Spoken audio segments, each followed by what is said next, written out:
Hello, everybody. Welcome to Yes Have Some podcast. My name is Craig Goldberg. Thank you so much for being here. We're going to have some fun tonight.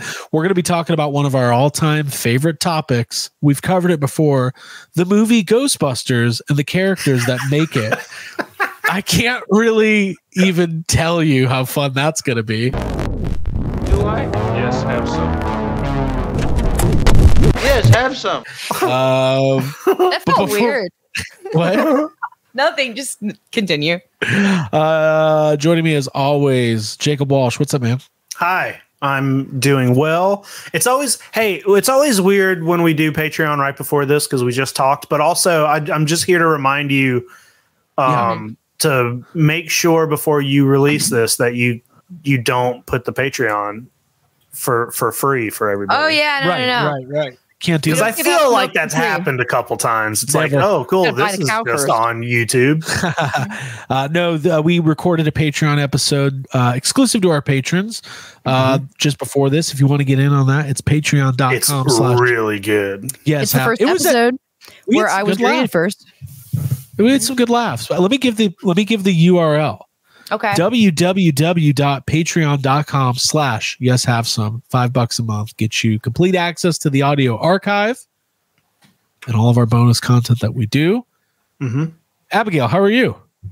Doing well, thank you. I like Halloween's coming up. Pretty excited about it. Life's been pretty even keel, chill. I love talking with you guys, so I'm glad that we're going to be doing. Well, I don't want to announce it, but I'm excited to talk about our subject matter. Yes, let's make sure, even though the title of this episode probably reveals our subject matter tonight. Well, we're doing Slime or Hot or Not, right? That's actually what we should call it. Yeah, we're going to get into it here in just a little bit. We're going to talk about basically all the Slimer figures that have ever been released, and we're going to give our opinions. Are they good, bad, ugly? What could be improved? Some of them are great. Some of them are like, how did this get out of the factory? And Jacob Walsh is the most opinionated Slimer connoisseur I've ever met. I am. I'm gonna rip them apart. A real man of he likes the finer things in life. You could call the him Slimer things in life. a Slimer guy. He's a Slimer guy. So we're going to do that, and it's going to be fun because there's been a shit ton of Slimers over the years, and this is a topic that comes up in our everyday conversation all the time. So we're like, might as well do an episode. Well, anytime there's a new toy or a statue or a new version of Slimer out there, we like to complain about it. Not me. I like all of them. Like, this is the best Slimer I've ever seen. Look at him. But before we get into that, let's check in with everybody. Great feedback on last week's episode. Jacob, we had the Beetlejuice review. People loved your story of the encounter you had in the swampland. Yeah, encounter in the swamp. Yeah. Oh, swamp. Let's have a return of that encounter at the swamp. Yeah, and Abby's finally been encountering swamp things. Yeah. Absolutely. Heather, do you want to fill us in on what's going on over there with that? Yeah, sure. This is my segment. Thank you. I saw this is called New to Abby, Old to everyone else. I saw Return of Swamp Thing, The Return of Swamp Thing, and I fucking loved it. It hit me in like every which way, like all the campiness, the actually like secretly kind of good like set design, and special effects, and the fact that there's like a tragic love story like in this Southern Gothic setting. I'm making it sound like it's like a really good movie. It's actually like you're really churching it up over here. Heather Locklear won a Razzie for it. It's good, but it's a good bad movie. It's the kind of thing that I feel like if you cracked open James Gunn's skull, you'd see it playing. Because it just feels like a lot of the stuff that he puts in his movies. There's like some really, gross, weird horror like elements with like, kind of like mad scientist making creations that are abominations, kind of, and like that's sort of Swamp Thing's history. And just to back it up, like full disclosure, going into this, I had no idea that Swamp Thing was in the DC universe. I kind of did vaguely because there was an episode of Harley Quinn where Swamp Thing shows up and is like, I heard dating at one point Was it Swamp Thing or Man Thing? Man Thing's Marvel. Man Thing's Marvel, Right? Yeah, Swamp Thing. I'm going Swamp DC Thing's because it's DC. Harley. Yeah. But Yeah, Abby was there's in an episode. Listen, Abby was in the other room watching it. I was in this room, and I hear from the other room. I hear her go, "Wait, Swamp Thing's a good guy." It was so. What's that green guy? He thought What's he that was a green bad guy doing? It's literally the Toxic Avenger. It's like Yeah. the same Toxic plot. Avenger. Yeah. And yeah, as I was falling in love with just the regular aspects of the movie, I was introduced to my like two favorite characters, which are like the little boys, like the little kids They're so that live in funny. like the neighborhood. And yeah, that the redheaded kid is my favorite. When he's like, she's a Scorpio and I'm a Leo. They get along great. I could listen to that over and over and over again. Yeah, it was just a gem of a movie. One of those that I'm really glad I uncovered. I've already watched it twice. And I'm looking forward to loving it more and sharing it with people who love it. And yeah. And you share a name with the main Abby. Locklear. Yeah. Abby's the main character. So there's a little fun thing. I've told this story before, but when my brother was 3 years old, he broke his leg and was in the hospital. It was his femur bone. He was in the hospital for weeks, and he had two movies on repeat at 3 years old in the hospital VCR. Return of Swamp Thing was one of them, and the other one was Grease. So eclectic tastes. That movie's really fun. I'm gonna give it a proper rewatch because it's been a long time since I've actually sat down and watched it. It really is. I've never seen the original Swamp Thing. Like isn't it Wes Craven did the first one? Is that a true story? Oh, I don't know about that. Yeah, I wouldn't mind exploring that and seeing that one. Then maybe like watching Return of, and then maybe talking about them at some point. Swamp Yeah, Thing, it is Wes Craven. 1982. I've never seen it. It's good. Like Return of Swamp Thing, it's like watching, it's like Batman Forever. You know what I mean? Yes, like yes, compared to the campiness. first one. There was also a live action TV show, I think in the 90s. Okay. I used to watch it all the time. There is an animated show. And then a couple years ago, DC tried to do like a reboot, like another live action Swamp Thing show. And I think it got a couple episodes and it got canceled almost immediately. I hear it was really good, but it was like hard to find because it got taken off of everything. Right. I've always been a big Swamp Thing fan. Like clearly he's cool, and even though he's DC, I think his inclusion with like those characters is pretty minimal. I'm not 100% sure how often he's seen, with hanging out with Batman or anything like that. When does he get out of the swamp? That's He the just question. lives in the swamp. That's his thing. Swamp. But yeah, I've always been a big fan. You should pick up some of the comics. There's some really good Yeah, Swamp Thing I've comics seen out there. some of the artwork, which Yeah. watching the opening, that's why I was like, oh shit, this was a comic book. Yeah. And I was like, oh, I really like this, the look of it. And then like the Creedence Clearwater, is that who's playing? Is it John Fogerty? Yeah. Yeah. It just sets a good mood. Well, because he was born on the bayou, just like He's born on the Swamp Thing. bayou. Yeah. On the bayou. Yeah. So The I rumor recommend has that. been that James Gunn's DCU is going to have a Swamp Thing movie, and Yeah, that'd be great. it was reported Mr. that what? Mike Flanagan. No, it wasn't Mike Flanagan. It was James Oh. Mangold. Oh, okay. Logan? Logan, Dial of Destiny, and supposedly a Star Wars movie, but we'll see. Listen, there's a lot of Star Wars movies out there. But Abby, I'm really glad that you watched it. You got the VHS, which was that's not a rare VHS, but it's not like a cheap one either. It's like a $15 or $20 VHS. So, yeah, really Loved cool. it. Can't recommend it any more highly. And I don't want to spoil anything, but they go like full on in this movie. There's like nothing held back, and I love it. And now you finally understand the lyrics to the animated show. You are theme song. amazing. Yeah, I was singing that at work. The Swamp Thing. We really need you. Yeah, now you get it because they need Yeah. him. Because I like when know he's why. like, and Arcane saves is the kids. back for good. It's so funny. I like when he's fighting whatever the other creature in the opening, which, by the way, I thought that was Swamp Thing when I was watching it for the first time. I was like, dude, Swamp Thing is really scary. I wonder why do kids like him? But yeah, when the two of them are going at it in the neighborhood, like the thunder and lightning scene, it's great. The kids like, oh, didn't know it's gonna be a monster night. I fucking love those. They're hilarious. Fucking That's little awesome. kids. Yeah, it's good. Shit. Abby, thank you for sharing that. Jacob, what's been on your radar as of late? Oh man, I went to a concert by myself last week. Oh yeah, okay. Have you ever done that? It's not the funnest thing to go to a concert by yourself. I went to the Decemberists by myself. Yeah. It's okay, but I've done a lot of stuff by myself. I don't feel cool after saying that. I do a lot of stuff. I mean, I do a lot of stuff by myself too, and I usually don't. Like, I'm usually the kind of person who's like, I know a lot of people who like don't want to go to the movies by themselves. I'm like, why? It's dumb. Go to a fucking movie. Like, Right, who go to a cares? movie. You know, I will go to a restaurant and eat by myself. Like, I don't. I have no shame. I don't care about any of that shit.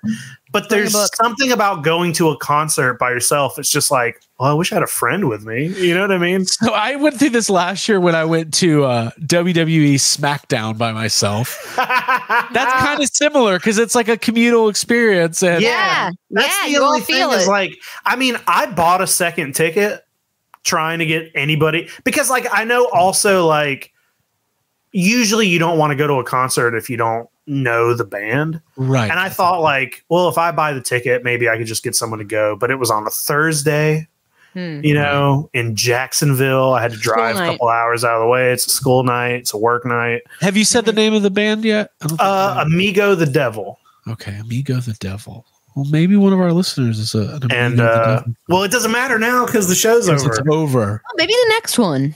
But yeah, I would see him again. Yeah, it was fun. It was a really good show. I was just by myself standing in a crowd. I went to a baseball game by myself once, like a Braves game. That sucked. You know why it sucked? Because I had extra tickets. I couldn't find anybody to go with me, and I sold my tickets to some guys in the parking lot. And then then I was like, oh, now these guys will be sitting next. It was like a whole thing. But anyways. Yeah. Well, that's cool. I'm glad you got to go to a concert. Yeah, it was good. Sounds better than my experience going alone. To a concert. The Decembers? That's fine. Well, Abby, when we first started dating, I don't know, I would give away your business, but somebody gave you as a birthday gift one ticket to a show. One ticket? My ex-girlfriend. Yeah. I don't remember what it was. I think it was after we broke up. It was like Tim and Eric. That's why their like traveling thing. Yeah, it was like the ultimate. Like I was just like, oh, I feel bad. I don't want to go. You get there and she's sitting next to you, though. It's like, it's actually Tim and Eric aren't there. It's just her on stage, and she's like, we should get back together. So yeah, that happened. But I also remember at the December show, like I set my hair on fire by accident because I was trying to do a little mid-concert, like I'm alone, but I'm a badass, and I'm gonna have a little smoke. Which I thought you were like, I'm a little badass. I'm gonna light this place on fire. Yeah, it was not great. I was like, ooh, this is not. Hold on, Abby. Hold on. Time out. We got to rewind a little bit. I've known you for almost 20 years.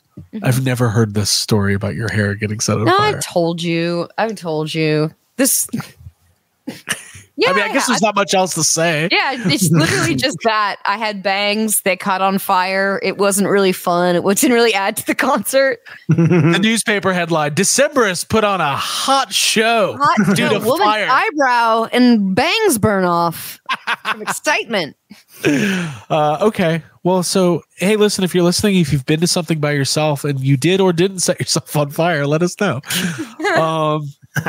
Let us know. Hey, speaking of concerts, Weird Al posted he announced a new tour yesterday. Okay. And I was like, hey, you know what? I'm tired of missing the last couple of Weird Al shows. I'm going to get tickets for this one. He announced all the dates today, completely skipping Georgia and Florida.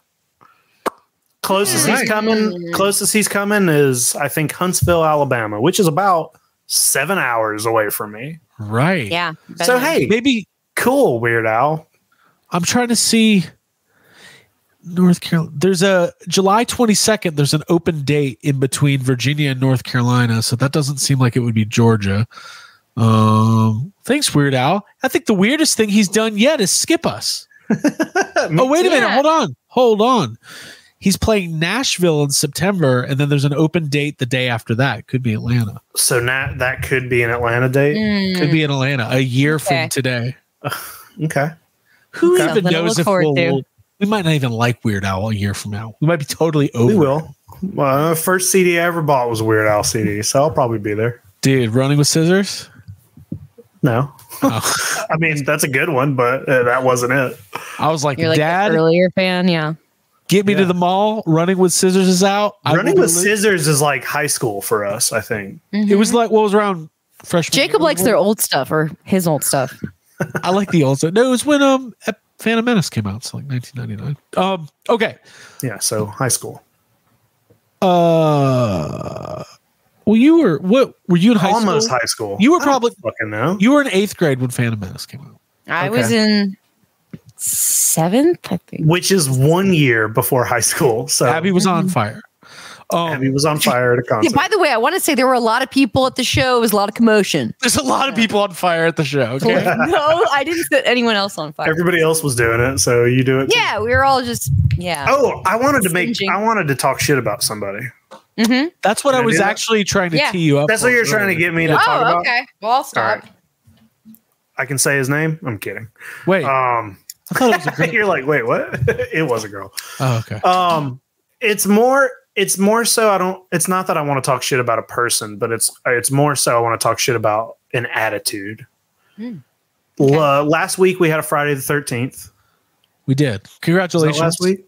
to all the young boys And I was at work. who drowned in Dragon lakes. Lake What are you talking about? I was at work. and their mothers. And because it was Friday the 13th, I was having like a mini Friday the 13th marathon at my station, Okay. and I was tattooing somebody, and they were like, I could tell they were like, they were paying attention to the movie on which was Jason X. Jason X. I only own like 3 Friday the 13th movies on VHS, so that's the one we were at. And I was like, hey, have you ever seen this? And she goes, I don't watch old movies. And I don't like. I that just, at all. the way she said it with such an attitude. Yeah. And first of all, Jason X came out in 2001. Right. Are you telling me you don't watch movies that came out? You tell me you don't watch Jurassic Park? Tell me you don't watch Lord of the Rings? Tell me you don't watch Matrix? Yeah, like there's so many amazing movies that came out before 2001. You're just telling me you don't watch movies past that day. That's bullshit. It's bullshit, and it's such a weird. Anytime anybody has an attitude where they're just like, "Oh, I don't watch those kind of movies." Right. Fuck you. Why? Yeah. Because you're like limiting yourself. If somebody has like an absolute, aversion to like, well, I don't like these movies because they're gross. Okay, I get it. But saying like the generalization of I don't watch old movies, that makes me think you're dumb. Like, you just makes me think you're a dumb person. Because it's like, why cut off so much art just because it was made before you? That is a weird. I'm not saying that I sit around all day being like, let me watch this movie from 1942 or something, but there are so many like amazing movies in genres that you don't actually might not be your favorite. I like when I was younger, I used to be like that, where I was like, oh, you know what? I don't think I like Westerns, even though I'd never really seen them. Yeah. And then somebody was like, hey, you should stop being an idiot and just watch this movie. And I watched the movie and I was like, it was fucking one of the best movies ever. It was amazing. You know what I mean? Yeah. Well, so just analyzing it in general, when somebody says the sentence, I don't really like old movies. Like, I don't care if you're 50, 70, 30, or 10. When somebody says the sentence, I don't really like old movies, I immediately think of black and white 1950s, like before acting got better, before it changed. Not to go off on a different tangent, but I watched this whole video the other day about acting styles and why acting in those older movies is a little different or is way different than it is now. Right. And they had and I mean, it was like all this information I never knew. And they were talking about, have you guys ever seen Streetcar Named Desire? Tennessee Williams, I'm familiar with it, but I haven't seen it.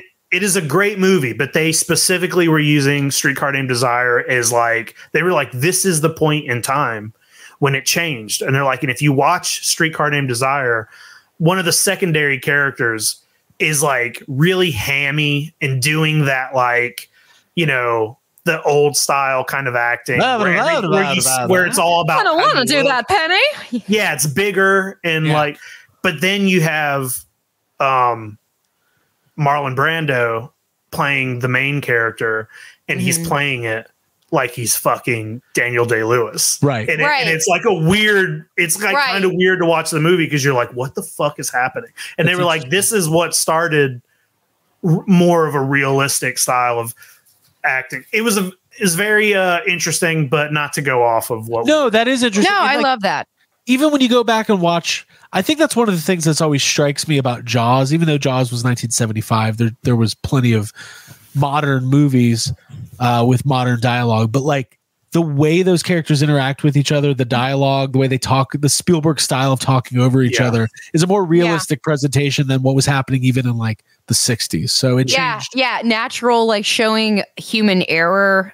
This might sound weird, but I think of Sylvester Stallone also in Rocky. Like, I think he's really amazing in the way that he's like fumbling around and like showing some flaws, like as he's acting, like some that's reality. Interesting. Well, anyway, so when people say I don't like older movies, I think the assumption, I would not assume that. Yeah, I'm sure the person you're talking about was maybe like in their 20s or something. Probably, yeah.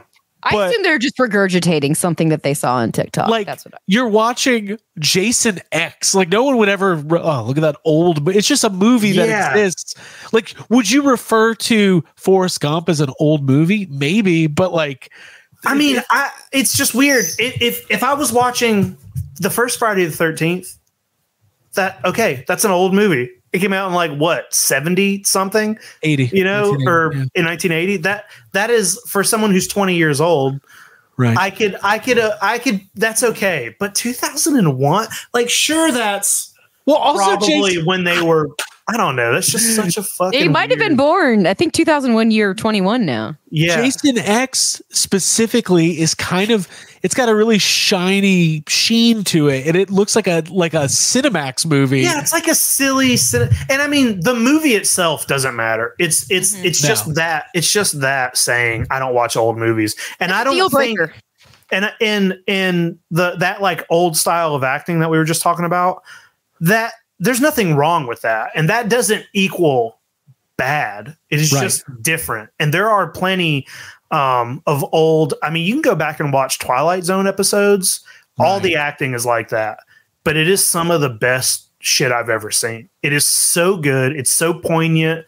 And some of the acting, even with it being that style, still feels realistic. And well, I don't know. It's just such a weird attitude to have, to be like, I don't watch that. And it's like, it's very separate. Who told you not to? Who told you? Why do you think why do people think like that? So here's what I'll say. And I want to throw this to you here.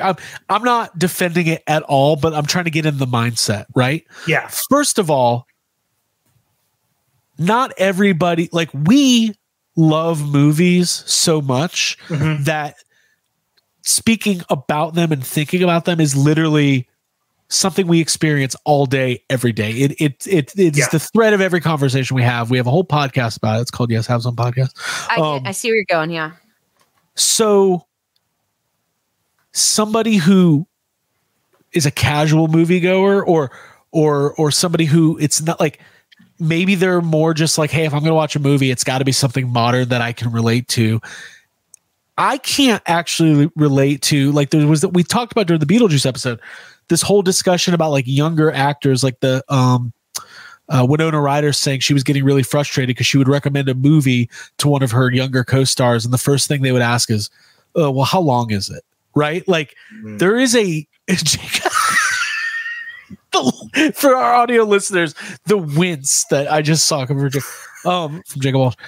There is a little bit of a. I really don't think it is necessarily a generational. I think people will always love movies.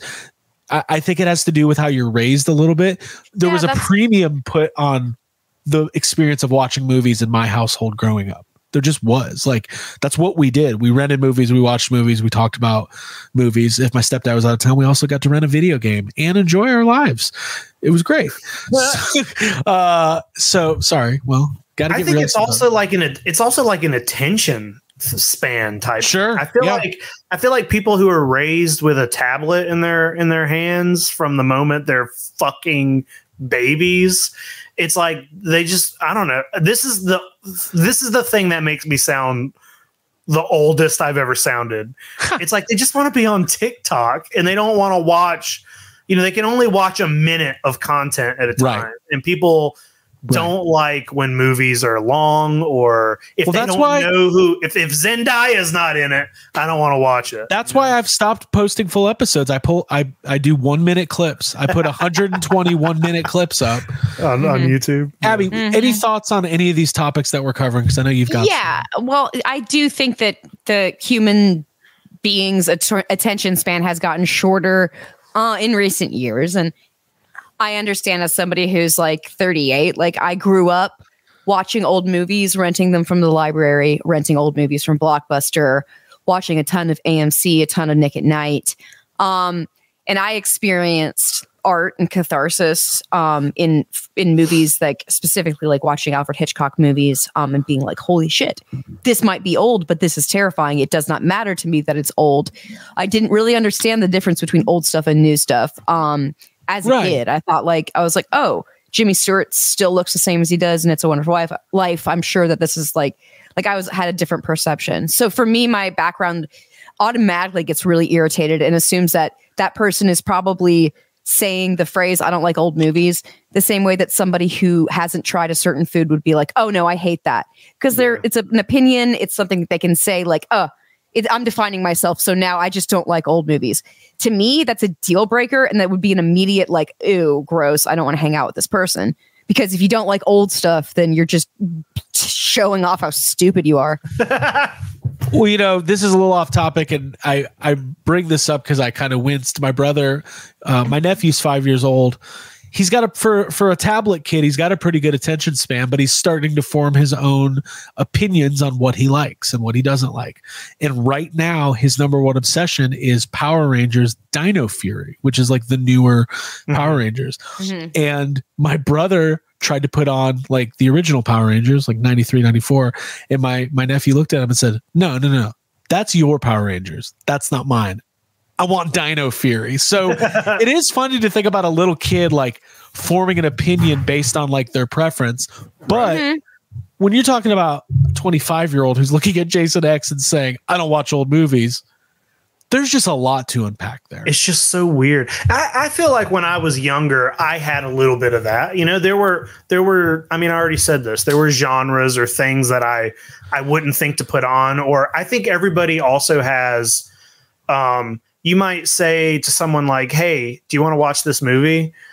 And their perception of it is like maybe just what they saw in a trailer, or maybe they didn't even see a trailer. They just know these people are in it and it's about this. And you might in your head be like, oh, that seems like, I feel like I might not be interested in that. But then if you just like shoved that part to the side and just said, yeah, you know what, let's just take 2 hours and watch this. And then it could end up being like just one of your favorite things that you've ever seen. And I feel like I've had that happen before, like where I would be like, oh, I don't know how interested I am. And then it's like, oh, this is nothing like what I thought it was going to be, because you just make assumptions. Right. Do you think that the lack of cable and having your channel and what's going to be on programmed by like a network versus going on a streaming service, do you think that, I feel like that would add a lot? Because people are like, my time's valuable. I'm only watching the movies or the videos that make me laugh and feel these 4 emotions or whatever. Well, that's the thing, because with streaming, you have to make the decision, which can be, we all know, we've all been on Netflix scrolling for an hour, not knowing what to watch. And you just end up watching Seinfeld again. Yeah. But when you're 10 years old and you're flipping through the channels and it's Leprechaun 3, and then New Nightmare, and then some yeah, that's what's on. That's what Bewitched you watch. marathon that Yeah. you didn't know you were going to get into it. Or like living next to a library where you rent movies from the library and you just have to rent what they have, or the video store. Right. Like that's how I would go. I went to the video store so often that it got to the point where I'm like, I've seen all this. So I have to start making choices based on just the cover art because I've seen all these fucking movies. So then you start renting shit and you're just like, whoa, what is this? You know, how come I didn't know? Why don't I own this? Yeah. Yeah. Well, now you watch one thing and you're dependent on the algorithm to give you more things that are like it.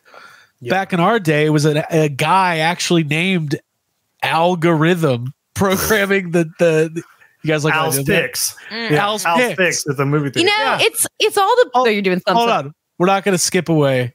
All right, I have a whole thing. Algorithm. You guys like the when I said that earlier? What were you going to say, Em?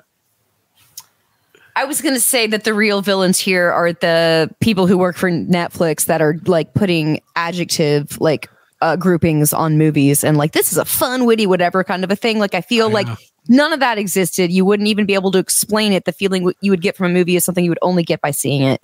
And to have too much information and be like reading other people's reviews of stuff, whether it's because like it just doesn't look as good in modern day light or something like that. Just the fact that we're having this deep, nuanced discussion, all stemming from Jason X, which I can freely admit is probably my least favorite Friday the 13th movie. It's not great. And then, dude, I got so annoyed.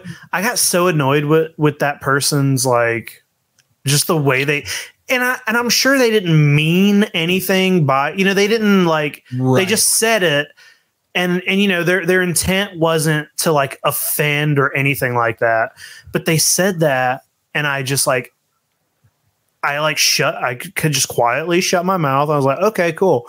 Finish the tattoo. And then I shut the movie off because I was annoyed with them. Yeah. I was like, oh, cool. Fuck this. Fuck this. Fuck Friday the 13th. Weird. You know, they clearly didn't even think about what they were saying or whatever. And it's just like, it stuck with me. And I was like, you know, an hour later I was sitting there drawing and then I was just like, what do you mean you don't watch old movies? You know, it's like, what are you talking about? That's so funny. Well, I think what's the lesson that we can take away is that you shouldn't dismiss something based on what you've tried it. No, you should just be open, especially about media, like all media, books, music, movies. You should just it's nothing to sit there and watch a movie for 2 hours. You know what I mean? It's like, I will say this though, toys, if you're like pre 1975, I probably don't like you because old toys suck. 70s and 80s toys. Oh, relative to, So do new toys. Oh, that's another thing I found out about Jacob this week. He actually doesn't like any toys. And we're about to talk about a lot of that. Hey, real quick, and then we can move on. I watched 3 movies yesterday.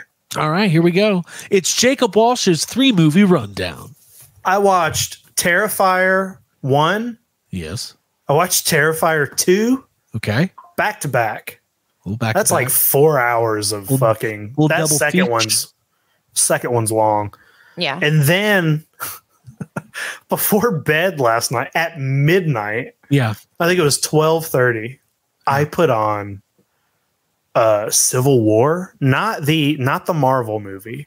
The new Civil War, the movie with the A24. The guy, the 10-part Ken Burns Civil War documentary? The guy who made Annihilation. Right. It came out this year. Okay. Oh yeah. I'm familiar. I know what you're talking about. Nick Offerman and MJ from Spider-Man. I can't think of it. It was great. You liked it? It was very good.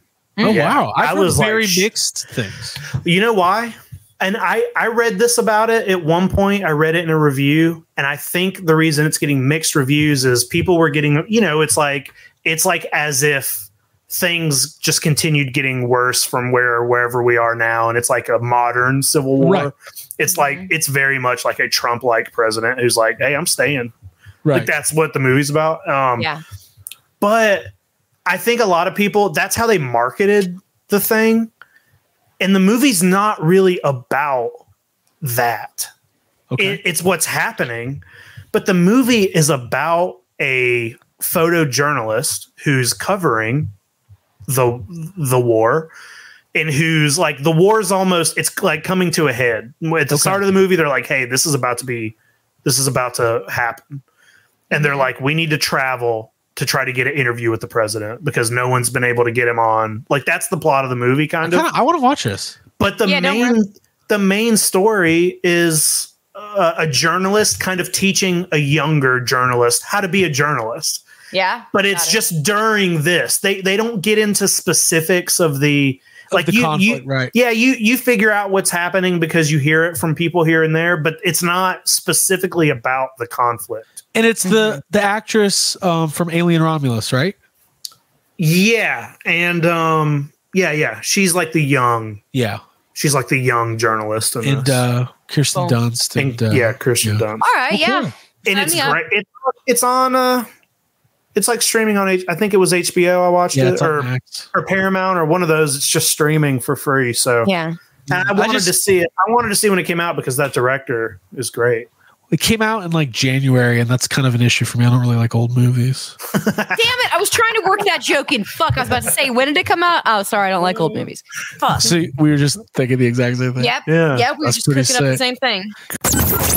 Yes, have some. Yes, have some. Before we head out, we talked a little bit about it on toy anxiety, and I think anybody who follows us knows that we lost one of our wonderful pets. Gypsy passed away. Been part of the YHS universe the whole time. She was a cat that's been with me and Abby for the last 13 years. It was really sad. Abby said before we started that she wanted to close out our show saying something about that, but I don't know what it is. Is that a bad intro? Yeah, it's a really good intro, actually. Yeah, she was our daughter. Put up this little cat thing in honor of her.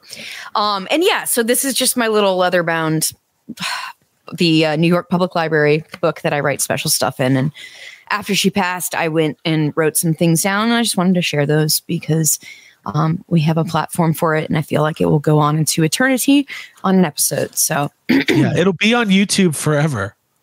Yeah. Make it count. All right. Okay. Do you want the spotlight here? I mean, you can if you want. Or you can have it. No, go for it. All right. I want to watch Craig's face. No. I don't. All right. Okay. No sad comment music, but also, here we go. All right. My queen, my muse, my higher power. Gypsy loved me until I learned how to love myself. She taught me the beauty of waking up sober with a cat on my chest. She showed me how to be strong and beautiful, how to hold my head up high, even as life kicked my ass. I built a life and routine around her that I will continue to keep living in her absence. She loved people. She tolerated other cats. I can't bring myself to believe in the concept of hell or heaven or an afterlife. I choose to believe that wherever she is, she's getting the most pets ever. I miss her tail swishing up against my back legs while I wash the dishes. Her two paws hitting my butt cheeks, claws coming out and sinking in for a full stretch. She was the most beautiful cat I've ever seen. Gypsy Jean, the beauty queen, sippy scene baby Dean. The sun wouldn't dare shine in the days after her death. I take my coffee the same way still. I sit on the green chair where she last rested and sip. I can feel her behind me. Her grave is only a foot away from where I sit. This is still our morning time. I'll leave you all with this because I know it to be true. Animals are a lot smarter than we think, and humans are much more resilient than we think we are.